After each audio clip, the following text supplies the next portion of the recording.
Tyre puncture అయినప్పుడు మీరు ఈ 4 నట్లు తీస్తారు. తీసి స్టెఫినీ ఫిట్ చేసేసి మళ్ళీ ఈ నట్లు ఫిట్ చేస్తారు. కానీ ఇందులో రెండో ముఖ్యమైన విషయం గురించి నేను డిస్కస్ చేస్తున్నా. ఈ నట్లో 2 పొజిషన్స్ ఉంటాయండి.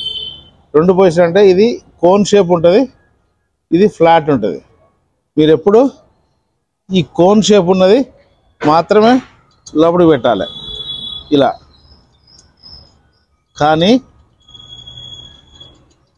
మీరు పొరపాటున ఇలా ఫ్లాట్ ఉన్నది ఈ లోపలికి పెట్టకూడదు.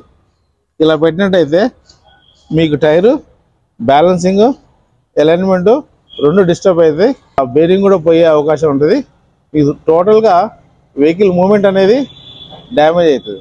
అందుకోసమే ఈ చిన్న మిస్టేక్ మాత్రం మీరు ఎప్పుడు చేయొద్దు. ఈ కోన్ మళ్ళీ చెప్తున్నాను, ఈ కోన్గా ఉన్న షేప్ ఉంటుంది.